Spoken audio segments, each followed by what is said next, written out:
Good evening, Mr. Pollard. How are you today? I'm doing good, Miss Mac. How you doing? I'm fine. That's good. So what brings you in today? A lot of stress, Miss Mac. I'm carrying a lot, and I really don't know how to handle it. I'm carrying schooling. I'm working full time, and my own personal life, bills. etc. It's just a lot going on. Okay, and you said bills. Bills in what way? Well, I work full time. I rent my own house, so I pay rent. I have a car note that I pay. I try to pay for books as well in school. I don't really pay for tuition, nothing like that. I have grants and scholarships, that type of stuff. Just working to pay daily bills, just to be able to live comfortably while I'm in college. Okay. Do you have any other support besides yourself helping you with these bills? No, it's just me going to work, working every day from 7 o'clock to 3. That's it. Okay. Do you mind if I ask you how old you are? I'm 21. 21? Okay. Mm-hmm. Does this stress affect your work effort in school? Yeah, I think I noticed last semester it started bothering my work ethics in school. I actually had 4 classes, and by the time the semester was over, I was down to 1. I was so stressed out. I was behind in my schoolwork because I was carrying so much stress on me from work, from one of my clients at work, which I'll get into later. I had failed my social work class because I was behind. I was missing tests. I was absent. It was just a lot going on within my family, within my job. It was just, and I was moving on my own. It was just so much going on. So it really bothers my work ethics in school. Okay. What year are you? I'm a sophomore going into junior. I'm like 1 credit away from being a junior. Okay. And you said that the stress affects you all over. So how about we start with work? How does the stress affect you at work? Well, I'm a TSS worker in the school district of Philadelphia. I have one client. His name is Alonzo. Alonzo is 12 years old. Okay. He's emotionally supported. He's learning support, and he also has autism. Some mornings he'll come in. He live in a horrible home. I mean, he don't eat half of the time. He get abused by his parents. Yeah. He lived back and forth from grandmoms and from moms. So he's involved in DHS. And I've really built a relationship with him. I've been working with Alonzo for 2 years now. So when I see certain things happen to him, and like when he try to fight me at work and stuff like that, I mean, I guess it's just stress that just build up inside of me. That's about it. I think when I leave work, my mind be so focused on Alonzo because I don't know what be going on at his home. Some of the stories he tell me are horrible, and I just want to bring him home myself. And instead of me focusing on my classes and focusing on my schoolwork, I be focusing on getting paperwork done for work. Worrying about, oh my God, I wonder if Alonzo ate today. I wonder if he's taking his medicine. I hope his dad didn't beat him or punched his head through a wall today. So I'm so busy worrying about him that I'm not even taking care of myself and taking care of what I have to do to be able to get my degree in social work. And that's about it. Okay. What do you think would be a plausible solution to? I think I need some type of. I think I'm overbearing myself. I mean, I'm working full time. I got 4 classes. I want to try to hurry up and graduate.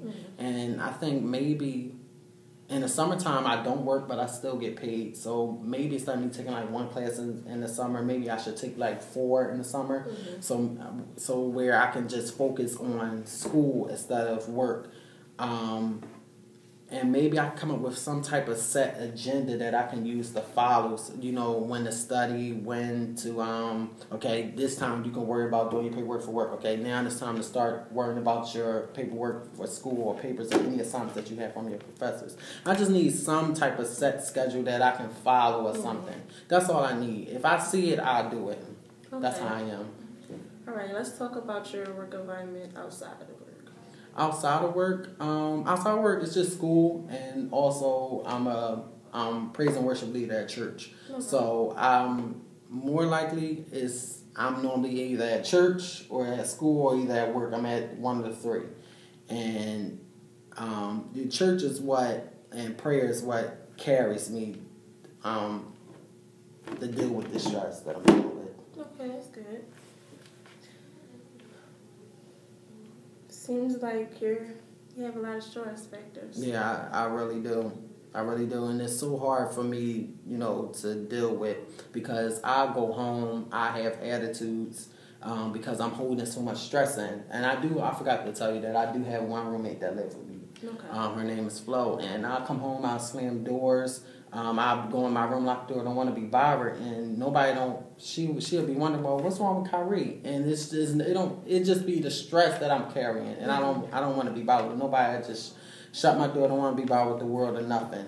And I be coming to the point where I just be wanting to drop out of school because it's too much. I be wanting to quit my job. And then I done moved where I got to be able to pay rent now. I done got a car that I got to be able to pay for monthly. And if I don't pay it, that'll mess my credit up. They come and get it. So I'm digging a deeper hole for myself. So it's just a lot. I put a lot on myself for me to be only 21. No. And sometimes I just wish I could just like rewind my life, or wish I shouldn't have did some things I did. I don't think I should have moved out my parents' house as soon as I did. Mm-hmm. Maybe that would have helped me from working as much. I could have just been focusing on school like I used to.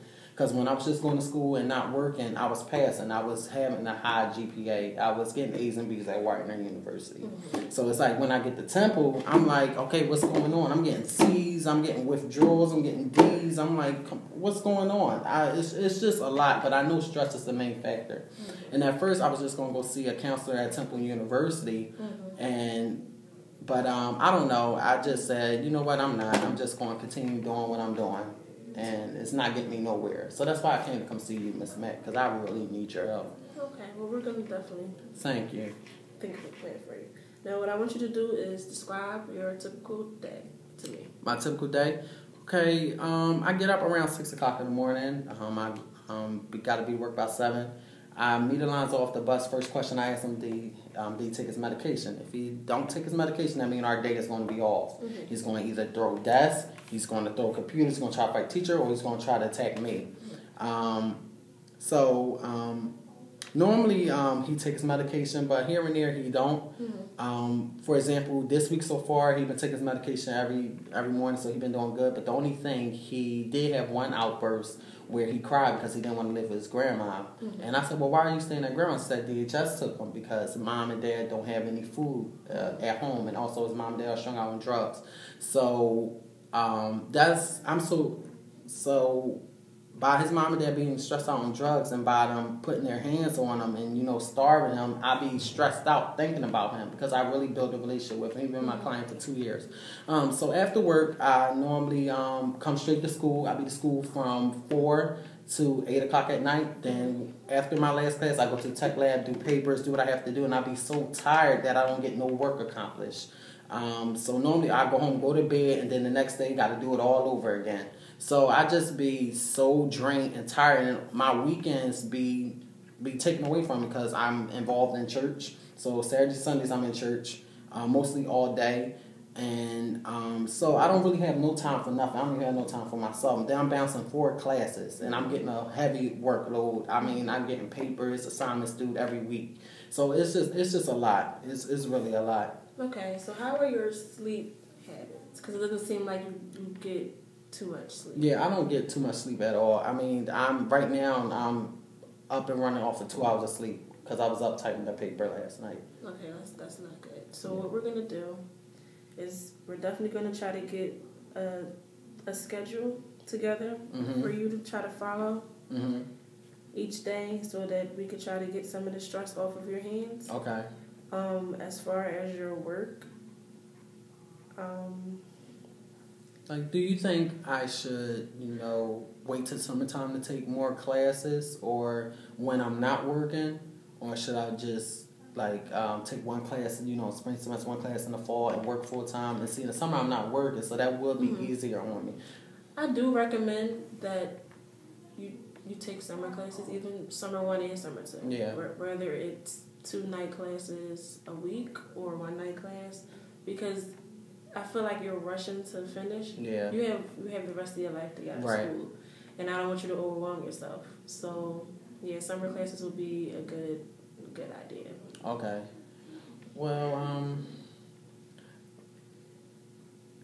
that's pretty much You really helped me. So we're gonna come back. I'm coming back next week. I'm getting my schedule set up from you and stuff. So anything else? Well, it was nice to meet you. I'm happy that you finally came in. Thank you, Miss Mac. Change your mind. Thank you. I really appreciate it. Have a nice day. All right, you too. All right.